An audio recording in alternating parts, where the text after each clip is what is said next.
오늘은 중심을 보시는 하나님이라는 제목을 가지고 우리 함께 말씀을 나누고 은혜를 나눴으면 좋겠습니다. 사람들은 살아가면서 항상 겉으로 보이는 것들, 겉으로 드러난 것들에 더 많은 관심을 가지고 또 그것들에 우리의 모든 것들이 맞춰져서 이렇게 살아갈 때가 있습니다. 사실은 그 안에 있는 것이 더 중요한데도 겉에 너무 매여서 살 때가 많습니다. 우리나라는 예속담에 보기 좋은 떡이 먹기도 좋다, 이왕이면 다 옹치마, 이렇게 외적인 것들에 대한 것들, 그래서 똑같은 물건이라도 포장이 잘 돼 있는 것이 더 좋은 것처럼 그렇게 느껴질 때가 많은 것 같습니다.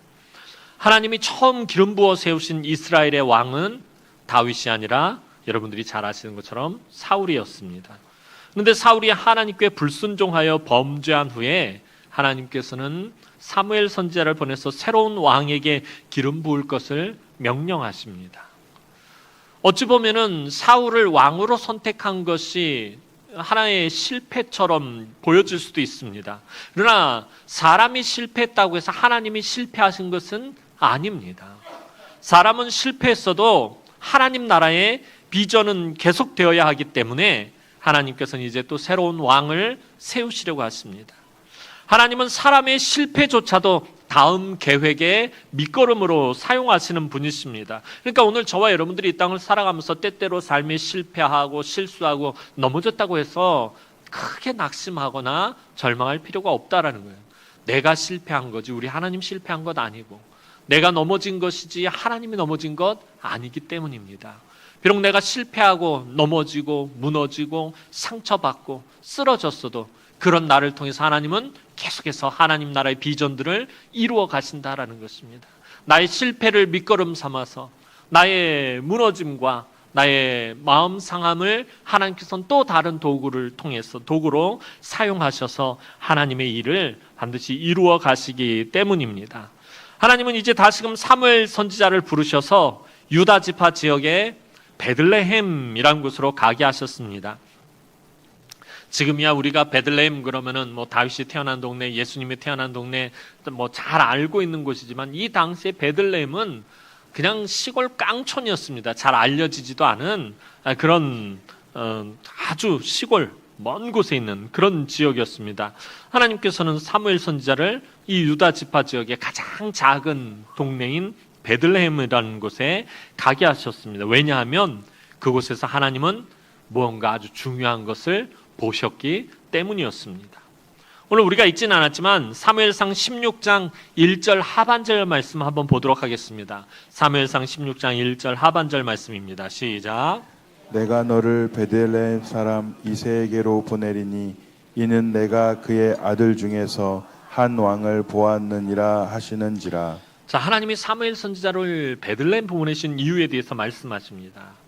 이는 내가 그의 아들 중에서, 이새라는 사람이 베들레헴에 살고 있는데 그의 아들 중에서 한 왕을 보았다라고 하나님 말씀하고 계신다는 거예요.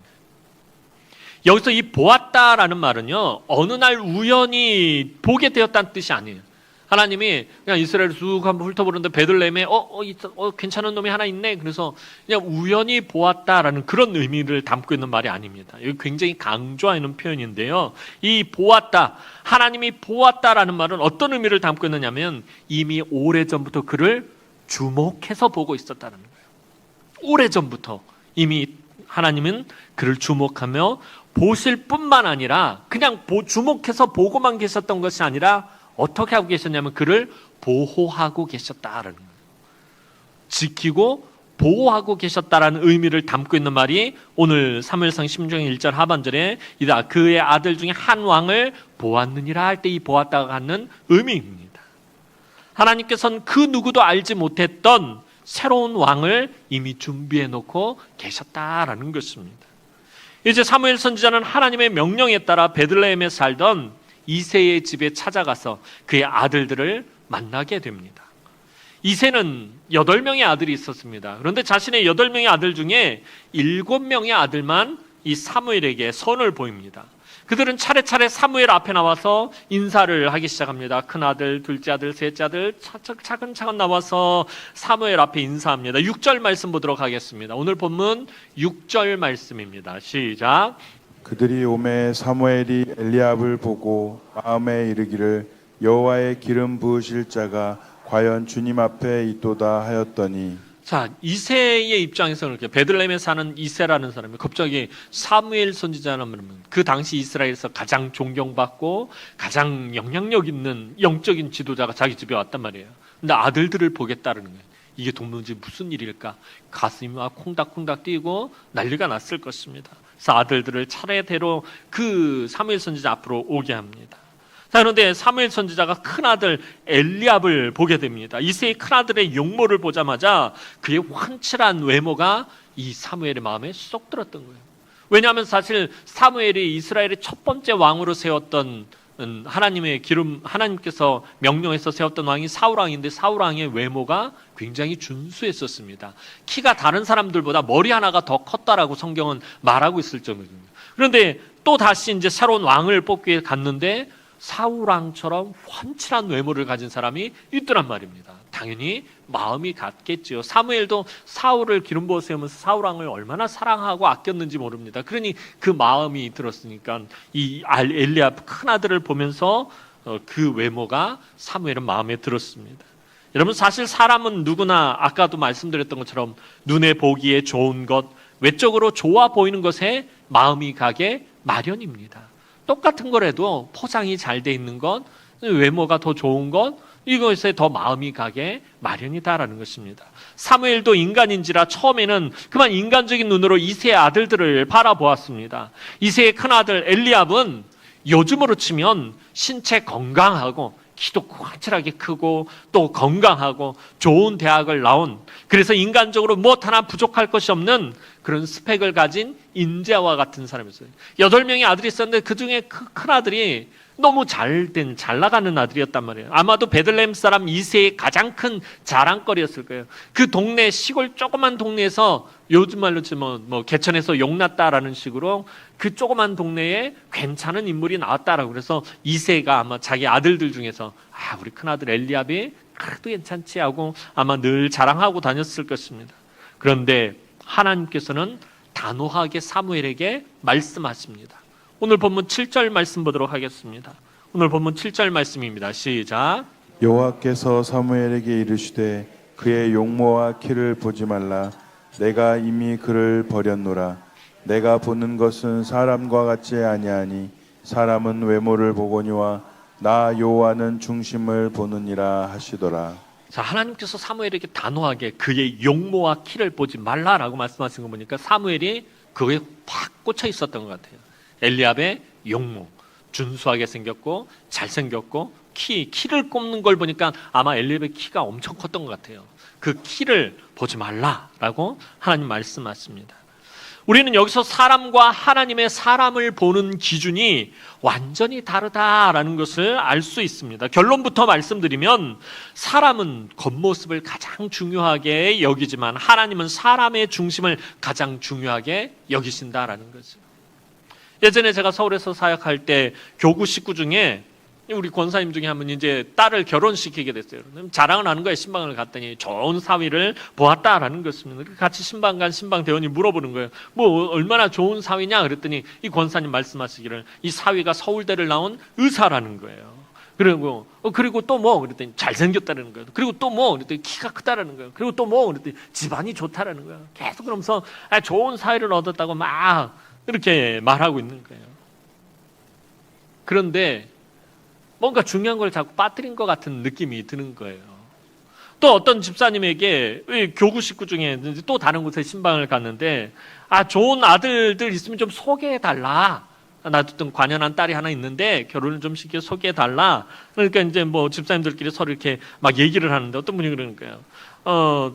자기 그 교구 식구 중에 어떤 분의 아들이 있는데 참 좋다는 거예요. 왜 그러냐 그랬더니 개인 사업을 하는데 돈을 많이 번다는 거예요. 돈을 많이 번다는 거야. 이 사업도 안정적이고 그리고 아파트도 평수 큰 걸 가지고 있고 차도 좋은 걸 가지고 있고 막 좋다라는 거예요. 여러분, 좋은 대학을 나오고 사업으로 돈을 많이 번다는 것이 잘못됐다라는 것을 제가 지금 말씀드리려고 하는 것이 아닙니다. 여러분, 좋은 대학을 나오고 사업으로 돈을 많이 버는 건 금상첨화지요. 이게 나쁘다는 것이 아니라 뭘 말씀드리려고 하냐면 우리가 생각하는 이 좋다라는 것의 기준이 뭐냐라는 거예요. 어떤 사람을 판단할 때 좋은 사위감 혹은 좋은 며느리감, 또 그 외에도 여러분 직장에서도 사람을 뽑을 때 좋은 사원, 그렇죠? 이런 것들, 또 교회 안에서도 마찬가지잖아요. 교역자를 뽑을 때 좋은 교역자일 때 이 좋다라는 기준이 도대체 뭐냐라는 것입니다. 우리가 가지고 있는 기준. 근데 우리가 가지고 있는 이 기준은 거의가 다 외적인 조건들을 많이 따진다라는 것입니다. 이 좋다라는 것이 좋은 대학을 나오고 돈을 많이 버는 안정된 직업을 갖는 것으로 기준을 삼는다라는 거예요. 외적인 조건들을 우리는 저도 모르게, 저와 여러분들은 우리도 모르게 그런 외적인 조건들을 자꾸 살피게 된다라는 것입니다. 그 사람의 신앙과 그 사람의 인품과 믿음의 배경은 뒷전으로 밀려납니다. 저 사람이 어떤 인품을 가지고 있습니다. 저 사람의 됨됨이는 어떠하며, 저 사람은 어떠한 가정 교육을 받았으며, 또 그 믿음의 배경은 어떠한가, 이런 것들은 우리는 나중에 살피게 되더라는 것입니다. 아까 말씀드렸던 그 권사님 좋은 사위 얻었다고 자랑하더니 나중에 땅을 치고 후회를 하시는 거예요. 그 좋은 사위가 맨날 장인 장모를 무시하는 거예요. 이 권사님하고 남편 집사님은 뭐 좋은 학교도 나오지도 못했고 시골에서 상경해서 서울에서 고생 해가지고 그렇게 저기했는데 이 사위가 맨날 무시를 하는 거예요. 늘 마음의 상처를 받는 거예요. 땅을 치고 후회를 하는 거예요. 사람의 됨됨이를, 그 내면을 보지 못하고 그냥 겉의 외적인 조건들만 보고서는 좋다라고 생각을 했던 것이에요. 그런 마음이 엘리압을 바라보던 사실 사무엘의 마음이었다라는 것입니다. 사무엘은 이새의 아들들의 겉으로 드러난 모습을 보고 왕으로 기름을 부으려고 하는 실수를 그만 범하고 말았습니다. 이새의 큰아들이었던 엘리압, 아까 말씀드렸던 것처럼 키도 크고 얼굴도 잘생기고 꽤 괜찮은 사람처럼 보였어요. 세상적으로 보면 너무나 괜찮은 사람처럼 보였어요. 그 엘리압이라는 이름도요, 얼마나 기가 막힌 이름인지 몰라요. 엘리압, 엘리, 나의 하나님. 압은 아버지를 말하는 거예요. 나의 하나님은 아버지시다라는 이름이 얼마나 귀한 이름입니까? 이름도 너무 은혜로운 이름이고 외적인 모습도 정말.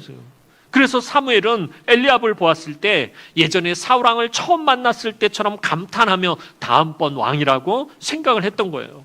그러나 하나님은 엘리압을 버렸다라고 말씀을 하십니다. 여러분, 하나님이 버렸다라고 엘리압에 대해서 말씀하고 있는데 이게 뭘 의미하는 것일까요? 다시 말해서 엘리압은 하나님으로부터 버림받을 만한 짓을 저지른 사람이다라는 것입니다.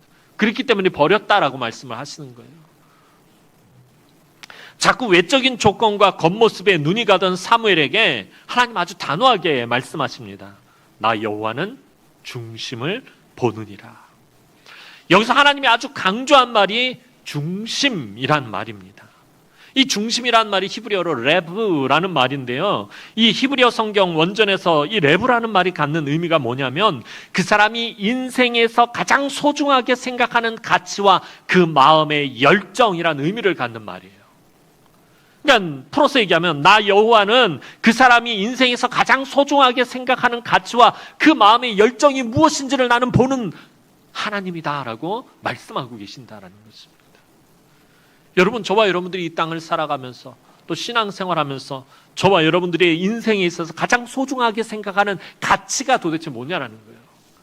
오늘 내가 이 땅을 살아가면서 내 삶의 가장 중요한 가치, 또 내가 가장 열정을 두고 있는, 내 마음에 열정을 두고 있는 것이 무엇이냐라는 거예요. 하나님 그것을 보신다라는 거예요.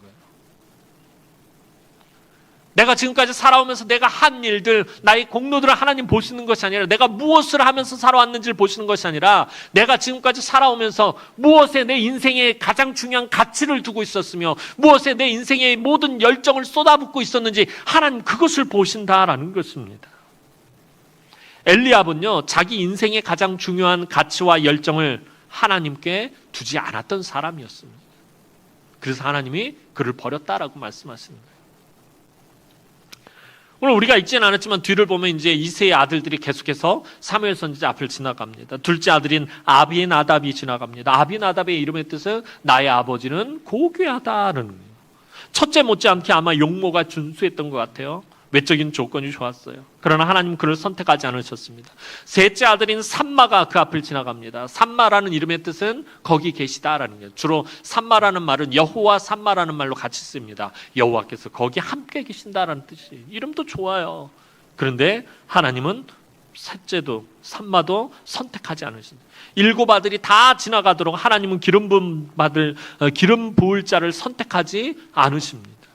하나님은 왜 기름 부을 자를 지금 선택하지 않고 계시는 것입니까? 하나님 보시기에 합당한 중심을 가진 인물이, 하나님이 그동안 눈여겨보았던 인물이 그 자리에 없었기 때문입니다. 사람들은 겉으로 드러난 모습을 보고 판단하지만 하나님은 사람의 마음속 깊은 곳을 감찰하시는 분이십니다. 형들은 용모가 준수하기는 했지만 그들의 인격이나 신앙이 올바르지 않았습니다. 당시 이스라엘에서 사무엘 선지자를 만난다라는 것은 큰 은혜요, 축복의 엄청난 기회였습니다. 혹시라도 사무엘 선지자에게 축복이라도 안수를 받고 축복이라도 받는다면 오늘날로 치자면 이거 완전 로또 대박이 날 그런 일과 같았던 것이었습니다. 그래서 이새의 아들들은 들에서 힘들게 양을 치는 일을 막내 다윗에게 다 떠맡겨 놓고 자기들만 지금 멋지게 옷을 차려입고 축복을 받으려고 사무엘 앞으로 달려나온 것입니다. 형들은 나중에 블레셋과의 전쟁에 나갔을 때도 아버지 심부름으로 형들을 찾아온 동생 다윗을 아주 업신여기고 야단을 치는 모습을 보게 됩니다. 다윗의 형들은 외모가 뛰어나고 외적인 조건들은 탁월했지만 그 내면의 세계는 훌륭하지 못했다라는 것입니다. 동생을 아끼고 위하는 마음도 없었습니다.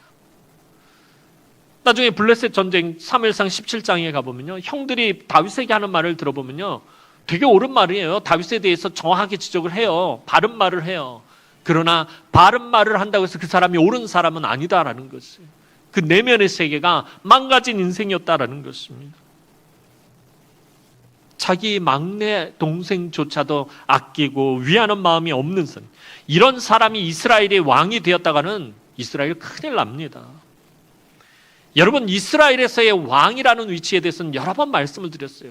이스라엘에서의 왕은요, 세상의 왕과 달라요. 세상의 왕처럼 통치하고 군림하고 다스리는 왕이 아닙니다. 이스라엘에서의 왕은요, 양을 치는 목자처럼 양을 위해서 목숨을 걸고 이리와 같은 들짐승과 싸울 줄도 알고 거친 광야나 들로 함께 다니고 양을 위해서라면 기꺼이 자기 목숨을 희생도 할 줄 아는 사람이 바로 이스라엘의 왕이라는 거예요. 그 왕의 모습은 곧 하나님의 모습입니다. 형들은 다윗을 업신여겼지만 하나님은 그동안 유다 광야 한복판에서 홀로 양을 치는 선한 목자 다윗을 줄곧 지켜보았었다는 거예요. 하나님께서 유대 광야를 보니까 그 외롭고 쓸쓸한 어느 한 지역에 목동 하나가 양을 치는데 선한 목자입니다. 그 양을 지키기 위해서 목숨을 걸고 곰이라든지 사자라든지 이리가 찾아오면 목숨을 걸고 가서 그 입을 찢어서라도 양 새끼를 구해가지고 돌아오는 거예요. 내 백성을 칠 선한 목자다. 하나님 눈에 쏙 들 수밖에 없는 거예요. 밤마다 외로울 때마다 수금을 키면서 하나님을 찬양하고 하나님을 노래하고 늘 하나님 앞에 가까이 가려고 애쓰는 선한 목자 다윗을 하나님 줄곧 지켜보아 오셨다라는 것입니다. 어느 날 갑자기 다윗을 발견하신 것이 아니라 하나님이 다윗의 인생 가운데서 계속해서 그를 지켜보고 계셨다라는 것입니다. 그래서 그의 중심에 무엇이 있는지 하나님은 이미 알고 계셨다라는 것입니다. 그의 중심이, 다윗의 중심에 그의 인생의 최고의 가치가 무엇이며 그가 무엇에 열정을 쏟고 있는지 하나님은 알고 계셨다는 거예요. 다윗의 인생에 있어서의 최고의 가치는 하나님을 가까이 하는 것이었어요. 다윗의 시편을 보면 늘 하나님을 가까이 하기 위해서 몸부림치는 모습을 봐요. 그가 하나님 앞에 범죄했을 때조차도 하나님 품으로 파고 들어가요. 하나님, 제발 저를 버리지 마십시오. 주의 성신을 제게서 거두지 마십시오. 제발 제게서 떠나지 마십시오. 그의 중심, 그의 최고의 가치는 하나님을 가까이 하는 것이었다. 그의 인생의 모든 열정은 뭐예요? 하나님 나라를 위한 것이었다는 거예요. 하나님은 다윗의 중심을 이미 알고 계셨다는 거예요. 그래서 하나님은 아무도 알아보지 못한 다윗의 중심을 보시고 그에게 기름을 부으셨어요. 여러분, 우리는 어떤 사물이나 사람을 볼 때에 자신이 가지고 있는 이기적인 기준이나 편견을 가지고 보는 실수를 자주 합니다. 목사님, 저도 마찬가지고요. 또 우리가 자주 범하는 실수가 무엇입니까? 그것의 기능이나 실용적인 면, 혹은 나에게 유익을 주는 면만을 살펴볼 때가 많다는 거예요. 사람을 사귀는 데 있어서도 그래요. 저 사람이 나에게 유익하냐, 유익하지 않느냐라는 거예요. 이 교제가 정말 실용적이냐, 그렇지 않느냐, 이런 것들을 따질 때가 많다는 거예요. 있는 그대로의 모습을 받아들이지 못할 때가 많습니다. 사물이나 사람이나 어떤 일이나 항상 반드시 우리는 내 중심으로 재해석하고 이기적인 잣대로 재어보기도 합니다. 이처럼 우리는 있는 것을 있는 그대로의 존재로 받아들이지 못하고 눈에 보이는 것만을 바라보기 때문에 그 뒤에 숨겨진, 그 속에 감춰진 정말 소중하고 귀중한 것을 못 볼 때가 참으로 많다라는 것입니다.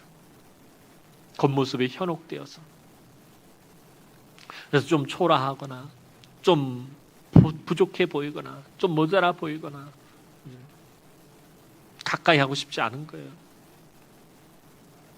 좀 좋아 보이고 화려해 보이고 있어 보이고 괜찮아 보이는 것들을 가까이 하고 싶은 거예요. 그래야 그게 꼭 나의 모습인 것 같이 느껴지니까. 교회 안에서도 보면 그래요. 우리 교회는 안 그러지만 서울에 있을 때 보면은 부자들은 부자들끼리 모이고 가난한 사람은 가난한 사람들끼리 모이고. 왜 그런 거예요? 겉모습으로 판단을 하기 때문에 그래요. 그 속에 감춰진 그 마음속 중심에 있는 것들을 우리가 바라보지 못하는 거예요. 교회 안에서도 왜 성도들 간에 자꾸 다툼이 발생하고 갈등하고 싸우고 상처받게 됩니다. 너무 겉대 외적인 조건들에 의해서 많이 무너질 때가 많았어요. 예전에도 아마 제가 예화를 드렸던 것 같아요. 미국에서 있었던 실화입니다. 실제 있었던 얘기입니다. 갑자기 소나기가 내리던 어느 날 꾀죄죄하고 헝클어진 머리에 싸구려 옷을 입은 초라해 보이기 짝이 없는 한 할머니가 백화점 안으로 들어옵니다. 굉장히 기품은 있어 보이는데 옷이 너무 검소한 거예요. 너무 초라하고 너무 싸구려 티 나는 그런 옷을 입고 백화점으로 들어오는 거예요. 이 가난해 보인 그 할머니에게 직원들은 관심조차 갖지 않는 거예요. 백화점 직원들은 물건을 팔아야지 그게 자기 실적이 되니까. 근데 가난해 보이고 그런 꾀죄죄한 할머니가 들어오니까 아무도 관심을 갖지 않는 거예요. 서로 안 가려고 그러는 거예요.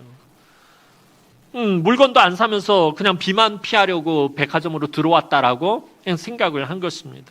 이 직원들이 어떻게 하니까 눈총을 주기 시작을 하는 거야. 눈치를 막 주니까 이 할머니가 안절부절하기 시작합니다. 눈치를 너무 주니까. 근데 바로 그때 어쩔 줄 몰라 하는 이 할머니에게 한 직원이 다가갑니다. 그리고 매장 말단 직원이었던 페리라는 사람이 할머니 무엇을 도와드릴까요? 하면서 친절하게 돼요. 불편해하지 마시고 비가 그칠 때까지 여기 의자에 앉아서 편히 쉬세요 하면서 이렇게 친절을 베풀었던 것이에요. 다른 사람들은 외적인 조건을 바라보면서 편견을 가지고 친절을 베풀지 않았었는데 이 페리라는 사람은 편견 없이 그 할머니에게 친절을 베풀고, 그리고 소나기가 그친 다음에 그 할머니는 그 백화점을 나와서 자기의 갈 곳으로 가게 됩니다. 그리고 몇 달 후에 백화점 사장에게 한 통의 편지가 도착했습니다. 백화점과 가구 계약을 체결하고 싶다라는 내용이었습니다. 무려 2년치 매출에 해당하는 엄청난 거액의 주문이었습니다. 그런데 거기에는 하나의 조건이 붙었습니다. 거기 직원인 페리라는 사람의 계약을 반드시 담당해야 합니다. 이 편지를 보낸 사람은 백화점에서 피를 몇 달 전에 피했던 그 할머니였고, 그녀의 이름은 마가렛 모리슨 카네기라는 할머니였습니다. 억만장자 철강왕 앤드류 카네기의 어머니였습니다. 말단 직원 페리의 나이가 이때 22살이었고요. 페리는 이후에 이 카네기의 눈에 들어서 카네기의 오른팔과 같은 사람으로 승진을 계속 거듭하다 나중에 미국 철강계의 2인자가 되고 맙니다. 그도 억만장자가 되었습니다. 비에 젖은 초라해 보였던 노부인에게 베푼 편견 없는 그 친절 하나가 별 볼 일 없던 밑바닥 인생이었던 청년의 운명을 완전히 송두리째 바꾸어 놓았다라는 것입니다. 만약 페리도 똑같이 외적인 조건만 바라보고서 불친절했다면 이렇게 그 인생이 변할 수 있었겠느냐는 거예요. 겉모습에 현혹되지 않았기 때문에. 그 마음의 중심이 저 사람에게, 저 할머니에게 친절을 베풀어야 된다는 그 마음의 중심의 가치가 그의 인생을 변화시켰다라는 것입니다. 하나님께서는 우리가 그 이면에 담겨진 진실한 것들과 아름다운 것들을 보기 원하신다는 거예요. 제발 겉모습에 현혹되지 말라는 거예요. 이 세상이 주는 썩어지고 없어질 아름다운 것들에 현혹되지 말라라는 것입니다. 그 뒤에 숨겨진 것들을 볼 수 있어야 된다라는 것입니다.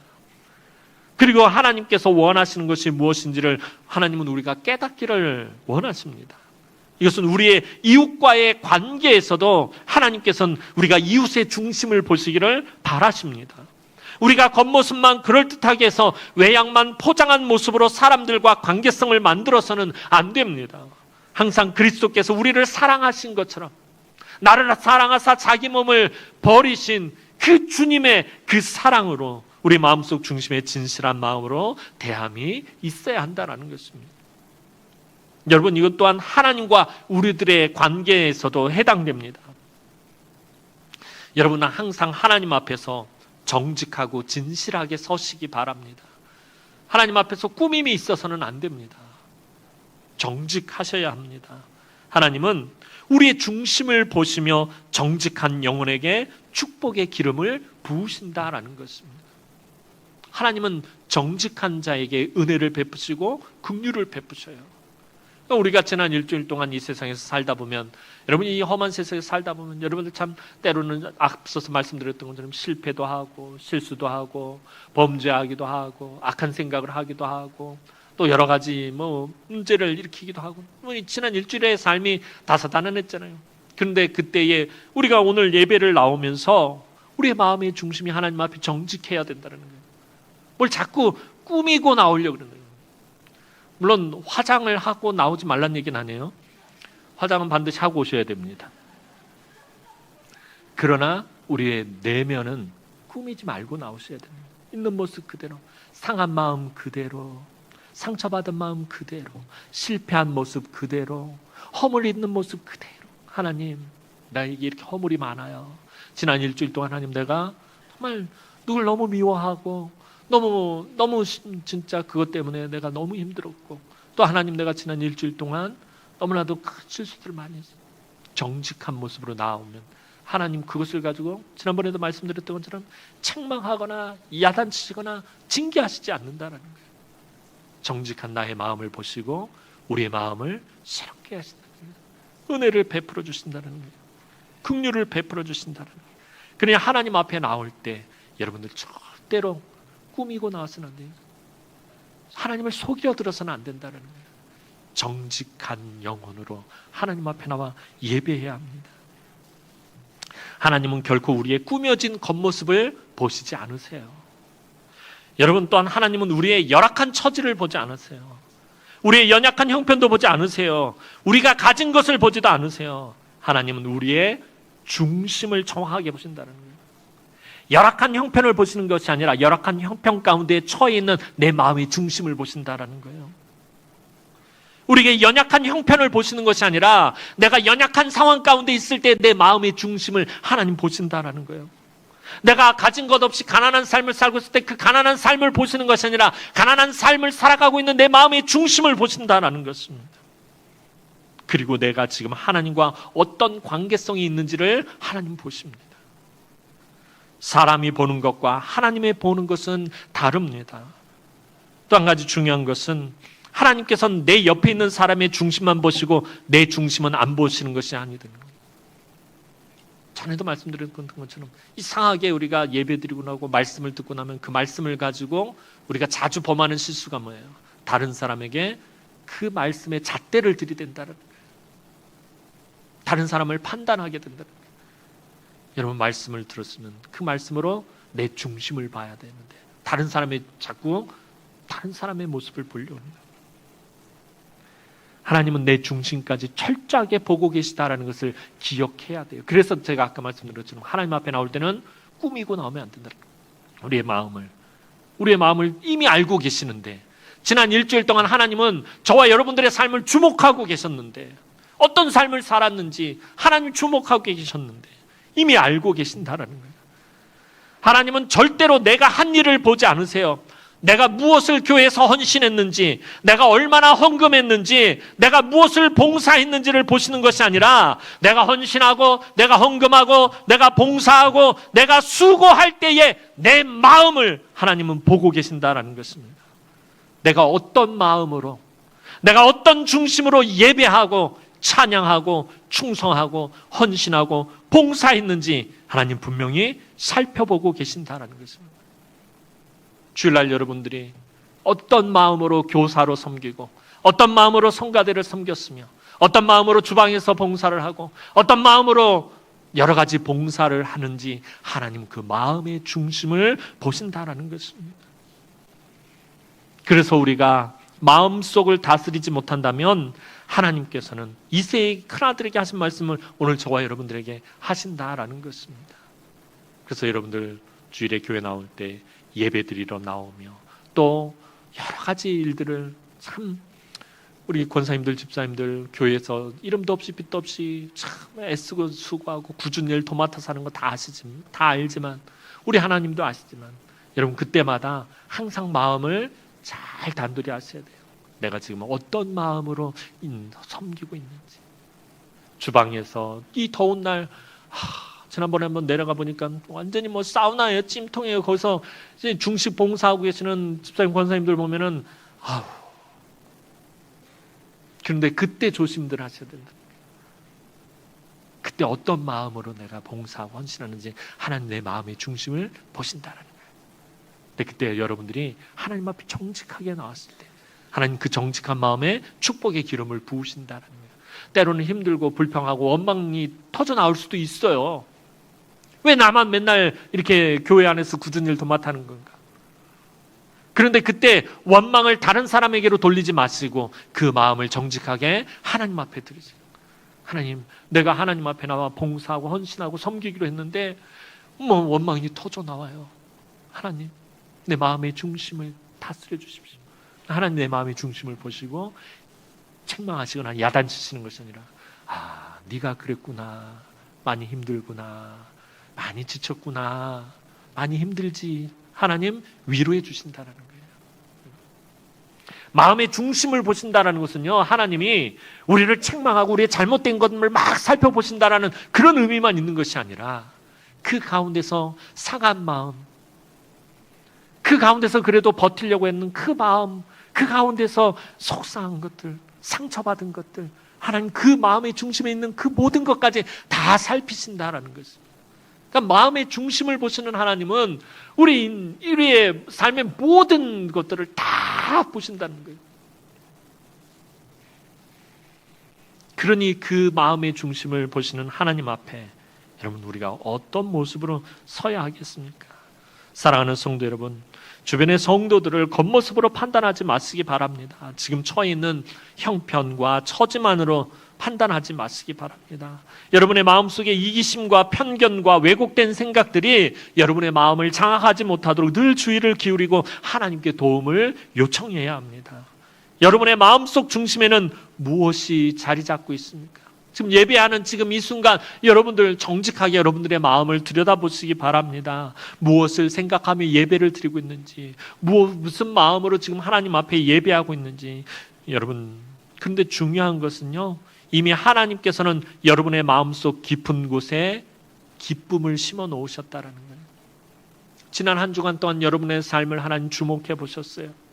지치고 고단하고 피곤한 인생을 살다가 달려나온 사랑하는 성도들을 하나님 그 마음의 중심을 보시고 오늘 이 자리에서 하나님께서 여러분들을 책망하시자고 여기 부르셨겠어요? 지난 일주일에 여러분의 삶을 지켜보신 하나님께서는 여러분들의 마음속에 기쁨을 심어 놓으셨다는 거예요. 여러분은 여러분의 외적인 상황과 형편과 처지에 상관없이 하나님 보시기에 정말 기쁨의 존재라는 사실을 여러분이 잊지 마시기 바랍니다. 그래서 우리는 겉모습이 아니라 하나님께서 우리 마음 중심에 숨겨놓은 그 보화와 같은 기쁨과 사랑과 소망의 씨앗을 볼 수 있어야 한다는 거예요. 그리고 그 씨앗이 싹이 트고 자라나서 열매를 맺음으로 우리 주변의 사람들이 함께 기쁨과 풍성함을 누려야 합니다. 나를 통해서 내 옆에 사람이 은혜를 누리고 하나님의 축복을 받아야 한다라는 것입니다. 여러분은 하나님의 축복의 통로로 부름을 받은 자들입니다.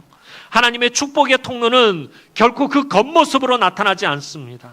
오직 그 중심으로만 나타나게 되어 있습니다. 태초에 하나님께서 여러분을 지으시기로 작정하시고 오늘날 여러분을 보시며 하나님 이렇게 말씀하세요. 보시기에 참 좋았더라. 오늘 예배하러 나온 우리 성도들을 바라보시면서 우리 하나님 여러분의 마음의 중심을 보시며 보시기에 참 좋았더라. 때로는 애통하는 심령, 때로는 상한 심령, 때로는 갈급한 심령, 때로는 간절한 심령, 때로는 원통한 심령, 때로는 마음에 너무나도 분노가 일지만 그러나 하나님 그것을 다 보시면서 잘 나왔다, 나에게로 잘 나왔다, 여러분들을 칭찬하고 계신다라는 것입니다. 우리 하나님은 여러분을 이렇게 보고 계십니다. 스바냐서 3장 17절 말씀을 마지막으로 한번 읽어보도록 하겠습니다. 스바냐 3장 17절 말씀입니다. 시작. 너의 하나님 여호와가 너의 가운데 계시니 그는 구원을 베푸실 전능자시라.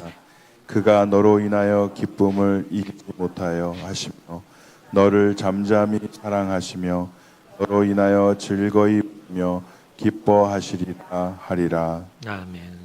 하나님이 왜 우리 마음의 중심을 보시는 것입니까? 우리 마음의 중심이 이렇게 되기를 원하시는 거예요. 너의 하나님 여호와가 너의 가운데 계시니 그는 구원을 베푸실 전능자시라. 그가 하나님이 너로 인하여 기쁨을 이기지 못하시며, 여러분 기쁨을 이기지 못한다는 게 뭐예요? 너무 기쁨이 큰 거예요.